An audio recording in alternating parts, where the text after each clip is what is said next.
চলো আজকে তোমাদের আমার একটা ছোট্ট দিনের শেয়ার করি। আমি প্রথমে ঘুম থেকে উঠি, ঘরটা খুব সুন্দর করে গুছাই। দেখো এই যে সুন্দর আলোগুলো আসছে না আমার ঘরে, এটা হচ্ছে এই ক্রিস্টাল বলটার জন্য। এখন তো রোদ পড়ছে, পরে যখন আরও বেশি রোদ পড়বে তখন আমার ঘরটা দেখতে আরও সুন্দর লাগে। এরপর আমি আমার জন্য লাল চা বানাই, যেটা আমি অ্যাজ ইউজুয়াল সকালবেলা খাই। আর দুটো লং আর আদা দিয়েই শীতের সকালে বেশ লাগে। তারপর বারান্দায় গিয়ে দেখি আমার গাছগুলোর কী অবস্থা। আসলে আমার গাছ, এই ছোট্ট গাছটা মানি প্ল্যান্টটা যে দেখতে পাচ্ছ, এটা না কিছুদিন ধরে শুকিয়ে যাচ্ছিল, এখন দেখছি আবার নিজে থেকেই ঠিক হচ্ছে। এরপর একটু পড়তে বসি, পড়ি কম, বসি বেশি, থাকা কিছু বললাম না। এরপর চলে আসে এই দুইজন।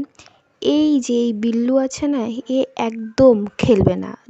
নর্মাল টাইমে যখন আমি খেলি তখন খেলে না, তখন ঘুমিয়ে থাকে, বসে থাকে, যা খুশি করে। কিন্তু যখনই ওকে দুধ দিতে যাবো তখন ওর যত খেলা।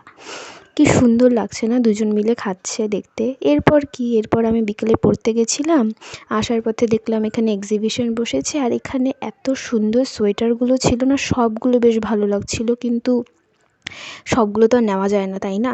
এরপর আমার ফ্রেন্ড এই সোয়েটারটা নিল, আর এরপর আমরা দুজন মিলে একটা ক্যাফেতে গেলাম এবং বসে 2 কাপ চা খেলাম। চা খেয়ে ব্যাস আর কি, ঘরের দিকে হাঁটা।